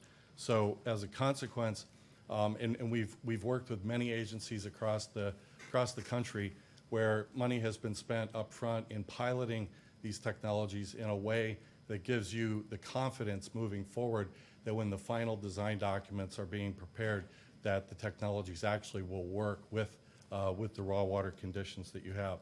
And we've been working, I'd like to make a comment that Richard Anderson and Mike Schell, the treatment plant operator, have been super helpful in working with us over the last 2 months in providing data and attending several meetings to help us organize, and we've been planning for the pilot process, which we expect to begin in the February timeframe of next year.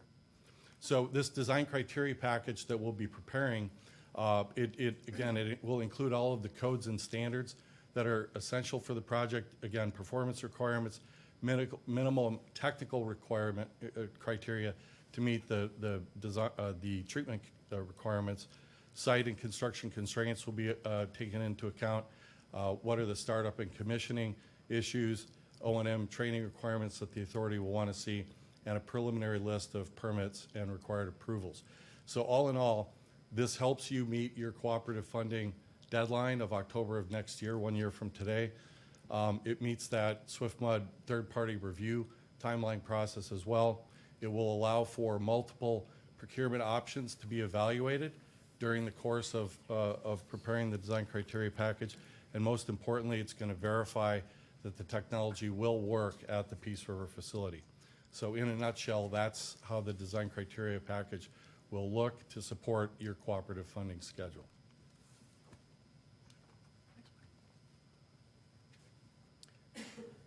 So the next steps for the design criteria package would be to bring back that work order for Brown and Caldwell under the as-needed owner's agent contract in December.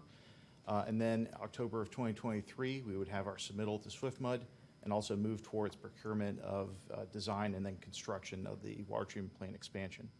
All aimed at having that construction complete January 2028 in order to coincide with the reservoir completion. I will say it's nice to have Brown Caldwell on board. Mike's not just another pretty face. They've done a lot of pilot testing, and it's something that they're very familiar with, so I think we're in good hands. Okay, this is just an update, no motion needed, but any questions? Thank you, Mr. Knowles, very much. We're going to move on to item number 10 of our regular agenda. The new, and Mike Coates and Doug Manson are going to help us with this, I believe, new water allocations and contracting for surface water supply expansion project at the Peace River facility.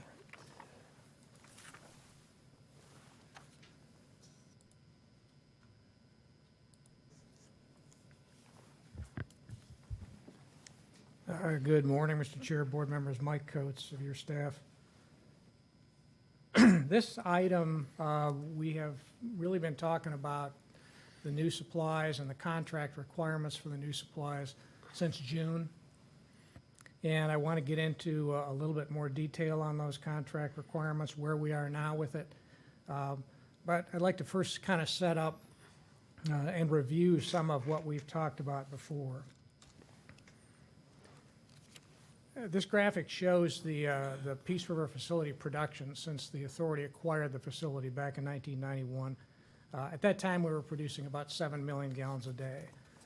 And you can see the step up in production through the years.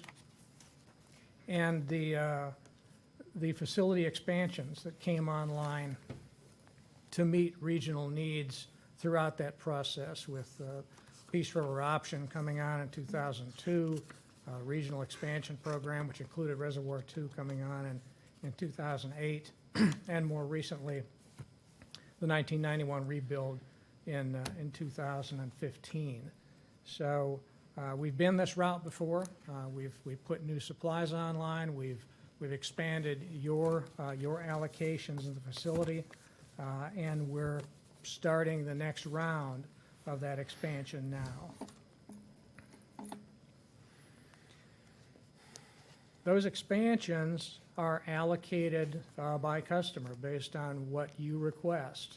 And you can see how that's gone in the past. You know, the original Peace River facility, Charlotte was the primary receiver of water from that facility. They participated in the Peace River option at 2 million gallons a day, the regional expansion at 3.3, which gives them their current allocation in the Peace River facility today. Similar situation with all of the other customers, DeSoto County, Sarasota County, and Northport. So that's how the process proceeds. You request, we provide. What we've got today is 34.7 million gallons a day allocated from the Peace River facility. 90% of that is allocated to Sarasota County and Charlotte County. So you're the big users on that. This is the average day quantity, 34.7 million gallons a day. You also have an allocation for a peak month quantity, which is 1.2 times that, and a max day quantity, which is 1.4 times that 34.7 MGD. So in the contract, it includes all of those. So how do we move forward with all of this? The master water supply contract identifies the process. New water supply demands is what it's called. Each year we receive from all of our customers a 20-year demand projection. This past year, the projection went from 2023 to 2042. In that demand projection, you identify what you believe your demands are going to be through that time frame and what you want from the Water Supply Authority during that time frame. Anything additional to what you've already got allocated is called a new water supply demand. And that's handled through Exhibit C. So the next 7 years in the contract is what Exhibit C looks at, and that's this time frame right here, 2023 to 2029. We're required to provide water that's identified in Exhibit C for you during that time frame. The 7 years is intended to provide us with enough time to develop those supplies. We can't just go out and develop a supply next year or the year after. It takes 5 to 7 years to develop a new supply. So this is really the window that we're looking at for Exhibit C, and we're going to be talking a little bit more about Exhibit C through this process.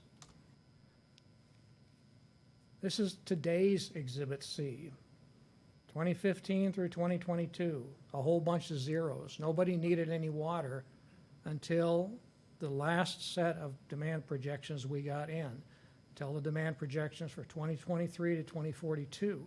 So we weren't building any new supplies up until this process. What we see today, based on what was submitted from the customers, is 2023 to 2029 is that 7-year window. By the end of that 7 years, we need 3 million gallons a day of new supply. And we have to begin to develop that new supply. But what we also see is that that's just the tip of the iceberg here. There's the 7-year window on here. We see demand continue to go up and the request from the Regional Water Supply Authority to continue to go up. So we need to size a project that gets us far enough out in time where we're not in a continuous construction loop, or we're not building one facility right on top of the other one. And that project is the project that you agreed to and you approved in August, including the 9 billion gallon reservoir and the expansion of the water treatment facilities. That'll yield 18 million gallons a day. That will get us out to at least 2037. So we have a project in-house that meets that demand, and we're looking at pursuing that. Recently, what we've seen, of course, is some cost escalation in all of this. Saw the reservoir go from about 344 million to 372 million. The water treatment plant expansion right now is 103 million, but we're not even starting into the testing for that, as Mike and Mike just talked to you about. Too many mics here. Got critical mass. And what also complicates this process is that the Water Management District has a great deal of co-funding applications in-house. They've got ours. They've got the Polk Regional Water Cooperative. They've got Tampa Bay Water. All of those requests are coming in for this 2025 through 2029 timeframe. They're all coming together, and they've recently indicated to us that they are not going to be able to fund these projects at 50%. possibly not even close to a 50% level. And so it's our job to look for where we can save costs on this. And Katie talked to you about that just a few minutes ago. We will be in the next couple of months looking at where we can save some costs on this, where we can find some additional funding for these, and what the rate impacts are likely to be. So where we would like to go with the next steps is we'd like to get Exhibit C approved. Mr. Manson sent that out to all of our customers yesterday with the revised master water supply contract. We'd like to get Exhibit C approved. We know we need to we need to develop these supplies or some portion of these supplies, and that's really the first step. We want to come back in December with an in-depth discussion on all of this, all of these changes. A lot of these changes are very recent. We haven't had enough time to really digest everything and bring you back very useful information on what it's going to create for rate impacts. So we want to come back in December, identify cost-saving measures, consider our funding options, and evaluate rate impacts. We have other projects. We could potentially default to other projects if we had to. None of them are big enough to get us out very far in time, but they might push us out 3 or 4 years. So we'll look at that. And at that meeting, we would really like to establish a path forward based on all of the changes that we've seen here recently. So with that, I don't really have anything else. Just kind of an update on where we are. If you've got any questions, I'd be glad to answer those. Any questions for Mr. Coates? No. Mike, this is tough times with all the escalations. We're all facing it in our home counties and home jurisdictions. But this is a need, and I'm glad we're pressing forward as best we can. All right, with that, we're going to now move to the next piece of the agenda, which is my report. And there's 2 pieces to it. There's the annual review of the executive director, Mike Coates, and we'll take that one first. And how, with your all's permission, how I'd like to handle this is I'll move from my left to my right, and the 3 of us can discuss Mr. Coates and how he's handled his first year in this new role, but as a follow-on to many years with the authority. And then after we all let him know how we feel about him, then I, as the chair, I negotiated his contract last year, and I've met with Mike this year. I'll give you my summary, which you all can amend, change, however you wish. But with that, Commissioner Cruz. Thank you. Yeah, I think Mike's doing an excellent job. He's always available. Our briefings are thorough. It keeps me informed. We've got a lot going on, as we've discussed. We have a lot of escalations in price that happen to be coming alongside major projects being undertaken, which is a daunting task for anybody, especially in a first year. So, you know, I think Mike's done a great job. We're moving this forward. We're moving the projects forward. There's no hiccups or delays. So I couldn't be happier. Okay. Mr. Truex. Thank you, Mr. Chairman. Yeah, as to increases, there's a lot of influences around the world, quite frankly, that are affecting costs. Being in construction, I'm seeing it frequently, and having, our infrastructure across the country being built and improved is going to affect us as well. So this is certainly no reflection on staff or Mr. Coates as to why these costs are going up. I think if you're paying attention, it certainly is falling in line with what the world is seeing, what we're experiencing here. I've enjoyed working with Mike. Is Pat still here? He's still here. Oh yeah, I don't know. I think I like him better than you, Pat. I just had to put it out there. No, you guys have been a great team for a number of years. Mike, you've taken the helm and you've done a great job over this past year. In our briefings, I'm I don't have a lot of questions sometimes, and other times I may have, but he's always there to assist. He's always there to answer questions. He's readily available. And so, he said that he didn't know, well, maybe I won't be back for the December meeting. And I said, it won't be because of me. So he's done a great job, and I really support what he's done and what staff is doing. And I think the staff is a reflection of your leadership. Well, I think you two said it perfectly, and I will tell you that I meet with staff and with Mike very, very frequently.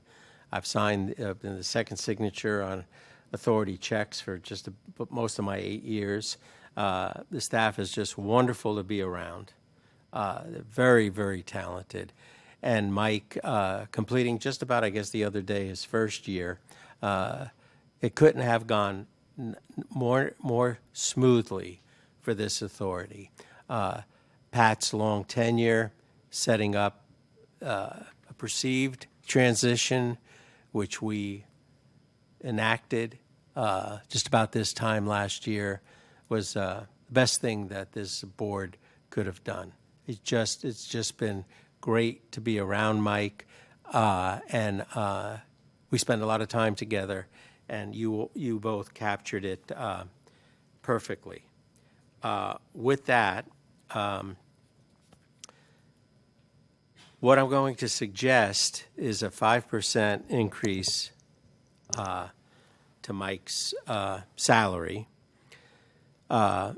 which is $8,500, and then a change instead of a car allowance to move it into a salary increase of $500 a month, which is $6,000. The math is pretty simple. So I'd like your thoughts on that, and then I'd like a motion, or I can make the motion, whatever you choose. Mr. Truex, Commissioner Truex, I see you pushing your button. Yes, I support that. I will make the motion that we do exactly as you stated. And again, just to clarify on the car allowance, that it does make things more simplistic, and it benefits both parties, I think, equally. And so I do support it. Well said. Commissioner Cruz. Yeah, I 100% support that, and I would second that motion. Perfect. So with that, let's have a motion. Mr. Truex, you said you would make one? Yes, sir. I move that we approve, as you stated, the 5% and the change from the car allowance into the salary change. A total of $14,500, I believe. Yes, sir. Second. Okay, we have a motion. We've had this discussion. All those in favor of the motion signify by saying aye. Aye. Is anyone opposed? I usually do a 3 count. I'm going to do like a 5 count in my head, just because, just to make it a little tense for Mike.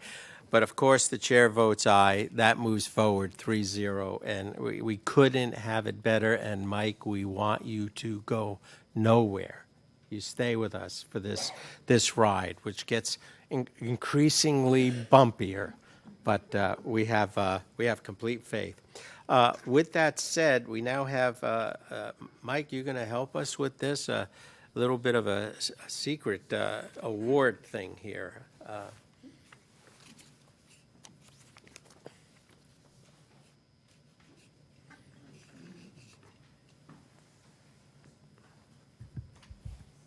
Yes, Mr. Chair, board members, we've got 2 awards today that we would like to make. What I'd like to do is go through both awards, and then we can come down in front and take some pictures. So, the first is we have a 20-year plus award to celebrate today. And there's an interesting story behind how this person came to work for the authority. Back in 2001, the authority board was intent on hiring a contract general counsel. Doug, you're starting to fidget. You should be. The field had been narrowed to 2 candidates, neither of whom were Doug. In fact, I don't believe Doug even applied for the job. There you go. Yes, but Doug had been the authority's interim general counsel for a while.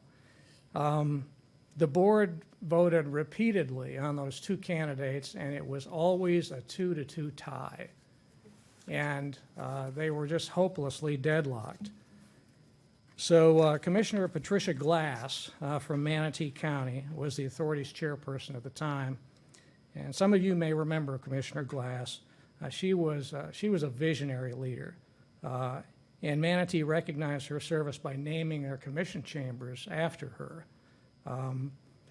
So Commissioner Glass looked out over the audience, and she spotted a red-headed attorney out there who had done some work for the authority, and she pointed at him, and she said, "Since we can't agree on these two, how about that nice young man, Doug Manson?" Wow. So the board agreed, and Doug became the general counsel. He's served this agency with distinction, dedication, and passion ever since. He and his wife Sarah and their two boys, James and Joseph, live in Tampa. Doug and his family and the staff in his office have become part of the family here at the authority, and we certainly appreciate them. So Doug, for your terrific service and sage advice to many of us, we have a plaque.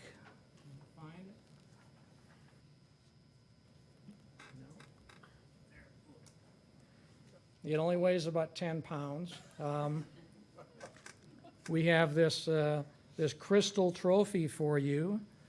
You can put it on your nightstand.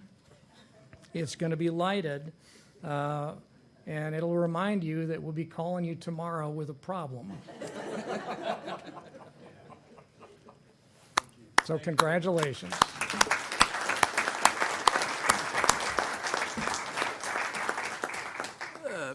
Mike, with your permission, I think maybe commissioners want to take an alternative approach and say negative things, so I'll give them an opportunity.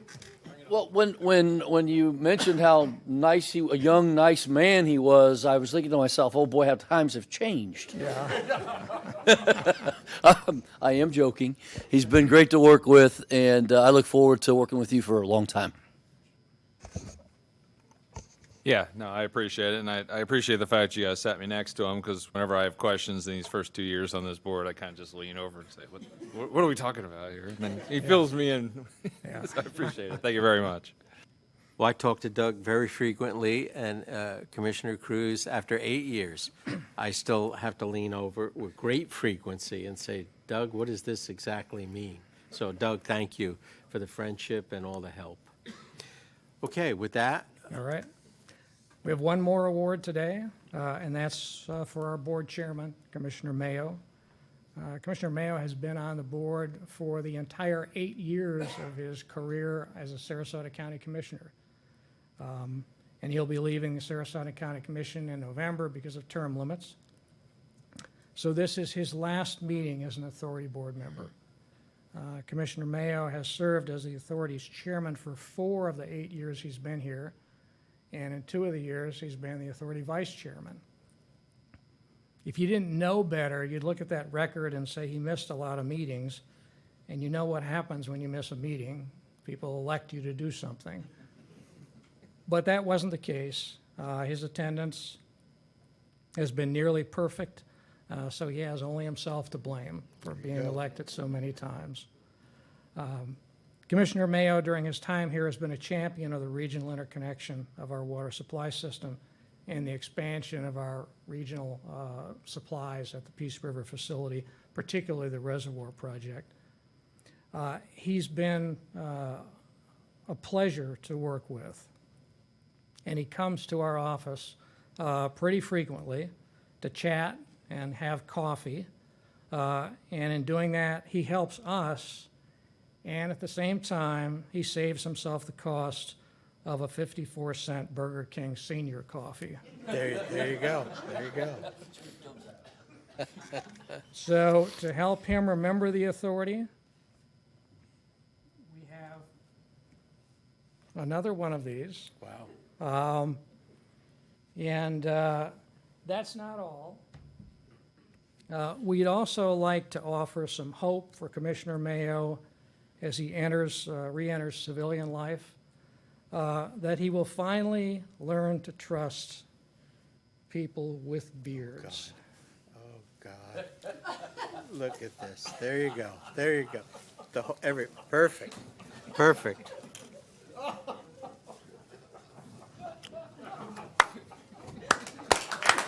Thank you.